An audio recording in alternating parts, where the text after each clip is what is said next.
it's Heather from Strings and Threads. Welcome to my channel and thank you so much for being here. A little while back, I had somebody ask me to make them a dice bag, a specific one. They wanted a turtle dice bag. And so I came up with a design for that, and a few days ago I showed it. I actually made a second one because I gave this person theirs already. But it looks like this. It's got a little shell. Like I call this the shell part, and then it has the paracord and the toggle fastener to hold it nicely in place. There's lots of room on the inside, and then you can just seal it shut. It's a cute little turtle. So I had a lot of positive feedback from it, so I did design a pattern for it. And this morning I was able to get it up on Etsy. So I'm gonna put a link to my Etsy shop below, as well as a link, if I can, a link to this specific one. And even if you're not interested in purchasing it, if you would feel so compelled to go and visit my shop and favorite it, because then it'll start showing up in searches, I would appreciate that. It's not mandatory, and I certainly understand if you didn't want to do that, but if you were able to and you wanted to do that, that would help out my shop a lot. Thank you so much. I've had a lot of new subscribers since summer, and so there might be a lot of you that don't realize that making dice bags is kind of my thing. I have 2 books published that are only dice bag books. And the first one is called, these are available on Amazon, and I'll link them in my description below too if you were interested. Eclectic Ethereal Dice Bags. And that's available on Amazon. The next one does not have, well, actually neither of them have a fancy cover. I self-publish these books and I am trash at designing book covers. And since I'm doing it all myself, I don't have people on my payroll to be able to make nice things for me. So this one is called Fantastic Fantasy Dice Bag Crochet Patterns. And so I have examples of some of these. This one is the one that is top seller in my Etsy store. I'll open this a little bit. It's a dragon head dice bag. I forgot I had a little ball of yarn in there. But here's how this looks with the nostrils, the eyes. And then on the inside, you can see there's a lot of nice space there for dice. I'll show you a few of the other designs. So this one is a frog, and then you close it with the paracord and toggle fastener like this. So it's almost like he's gobbling up and eating all the dice. This one is another popular one. It's very big, but really it's meant, this is a skull dragon head dice bag. There are 2 pouches in this pattern. One is meant for your dice, and then the other one is meant for any cards, like especially if you played Magic the Gathering or Pokemon or something like that, where you have a space to put, there's plenty of space there to put cards, or it could even be regular playing cards. But this one is big on purpose because it is meant to carry a lot of things in it, you know, basically your whole system for what you're doing. And there's 2 different drawstrings here. These both work and help keep everything sealed up in the back. Doesn't affect the look of the skull in the front. I call this one a bonus dragon head dice bag. I just was trying my hand at a different design, a different take on the dragon head, because dragons have all kinds of things. There's some that have lots of horns on them. Some of them have their teeth showing. So it is similar to the other one. It has basically the same shape and similar eyes, but it has more horns and teeth and a mouth. This one is Tree Bag, or Tree Boy Dice Bag. I love this one. It goes in here and it goes through the body. There's dice that go in there, and I always use the paracord and toggle fasteners because they are so sturdy. This does close. Just hit a little snag there. There we go. So there's how he looks when he's closed up. And then you open him up like this. There's the taco dice bag. The dice go in there, and then you seal it up like this. I like this one personally. The one that I use, I forgot to bring it over. It's just right here. All of my dice are in this one, the Sleepy Lion. So you can open it up. I happen to put the face on both sides, and I always carry chapstick with me. So I have a chapstick container attached to it, but these are all my dice in here.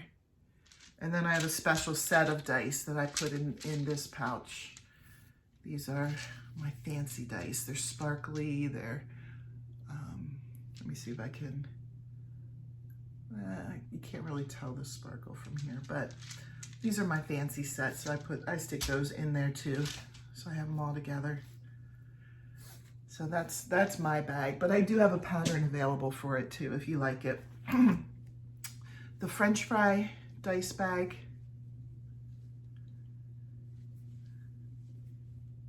And then you can just pull the cord shut. Like this. Looks better when it's open, but I like this bag. A Medusa head bag. So she's got the snakes around her head. It's hard to hold her. Here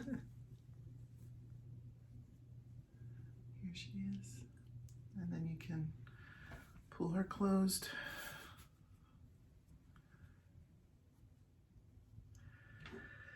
There's the bee and honeycomb dice bag.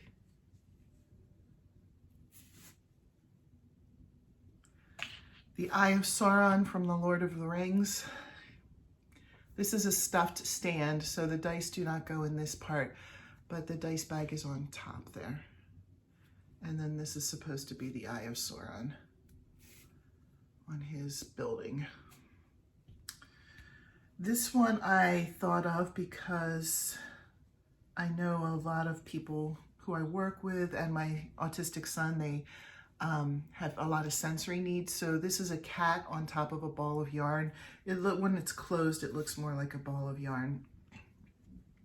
But this is a fidget toy. So you can keep your dice in there, but the way you can fidget with it is that there are marbles in each of the arms. So you can fidget with the marbles. The cat is stuffed in beans, so you could kind of squish it and get a little sensory input from that. The tail as well has a marble in it. And then you can have the cat holding a piece of string, and this piece of string has a nice feel to it. It's just a chain, but it has a nice texture to it if you wanted to feel that. So this is a cat on a ball of yarn sensory toy dice bag. And then the last one I had to show, I have more patterns in the books, but I have given some of my bags away and sold some of them, so I don't have an example of every single one anymore. But this is a snake wrapped around a dice bag. So there's a nice, decent sized dice bag there with a snake wrapped around it. And this closes up very easily as well. You can see it is closed and these seal tightly. So again, if you were interested, dice bags are kind of my thing. If anybody was interested in a specific design, you can let me know and I could try to work something up. It would be fun to get more patterns out there. Right now, the one that I just made, the turtle one, is only available on Etsy because I just made it and the books are already published. But if I publish another book in the future, I could add it to that book. So I just wanted to talk about one more thing. I know a lot of stations have been using planners to kind of organize themselves. And I always thought, oh, I don't really need that. But then as I've taken on more and more projects, I thought it would be a good idea for me to give myself one. I didn't get the nice fancy one. I don't know where I got this, but I already had this in my house. It's just a regular notebook that has a string that can seal it closed.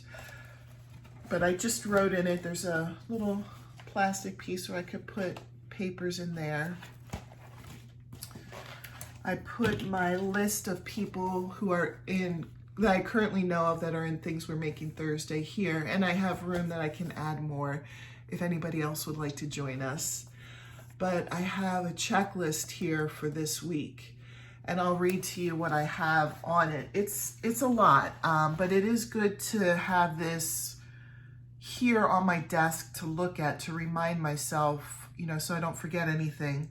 So I have Continue the Band Buddy pattern and tutorial, which, because I was working on that turtle dice bag, I put that to the side, and I haven't worked on that at all this week.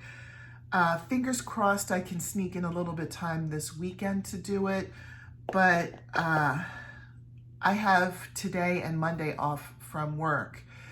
We just have a long weekend for some reason, and we are planning on painting one of the rooms in our house. So I don't know how much crocheting time I'm going to be able to sneak in. I'm going to be a little bit embarrassed if Monday comes around and I have nothing to show, but that's okay. You know, we have to all realize that sometimes life happens and sometimes we can't put so much pressure on ourselves. I have talk about next design for Wearable Wednesday. So I completed the Heather's hooded sweater. That was a tutorial.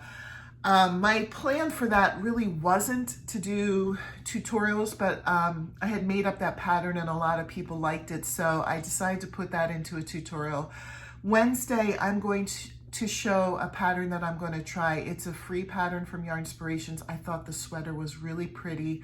I'm going to show you the yarn that I'm going to use with it. And if you would like to make one with me, you certainly are welcome to.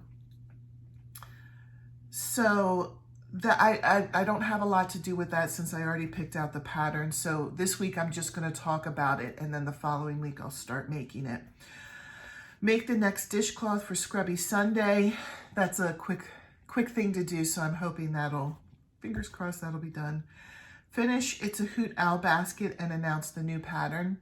So that will be upcoming. I don't have it finished yet, but it's not a lot. I just need to sew on the eyes and the beak, and then I'm done. So luckily that's going to be quickie. Continue creating a pattern for mystery crochet along in March. I have started that. I had I know that some of the people who had voted said that they didn't have time for it, and that's fine. It will be up on my video tutorial list once I have it up, and if you ever wanted to do it in the future, you may. Just don't watch it for a spoiler alert. But I think it was something like 85% of the people wanted to do it and 15% said they were too busy. So it looked like there were a lot of people who were interested in doing that. So I started creating a pattern for that. I haven't done any filming of the tutorial yet. I want to get the pattern down. So it's good that I've done that because I've already ripped out and you know, redid certain parts of the pattern so that it looks good. I want it to look good. So I'm putting a little bit more effort into those than the ones that I did at Christmas. Unfortunately, those were a little bit rushed because I was doing everything last minute. But this year, hopefully my planning skills can be a little bit better and you can have better stuff at Christmas time from me. And then the last thing that I have on the list is work on a bunny pattern for a tutorial. I can't remember who, I'm so sorry, but I have had somebody ask me more than once if I could do a bunny tutorial. And I think that would be perfect for right around Easter time, which gives me a little bit of time. So yes, I have had that on my mind and I didn't forget about it. It just kind of took me writing it down to get it on paper to make sure that I do complete that. So this will be something I make up, and it will be a free tutorial on my YouTube channel. So this would be something for everybody. Same with the mystery crochet along. That will be a free pattern tutorial for anybody who, you know, watches my channel. So I think I covered everything. Again, if you are interested in the turtle dice bag, it is up for sale on Etsy. I will not be doing a video tutorial of this, at least not at this time. I might do a subscriber only one in the future, but as you can see, my plate is very full and these patterns are my bread and butter. Right now, that's the only crafting source of income that I have are the patterns. So I hope you understand that. I do offer plenty of free patterns and free tutorials. I have a playlist of video tutorials. If you were interested, you could go check out what I have there. And I hope everybody has a great day. I'll see you in the next video. Bye.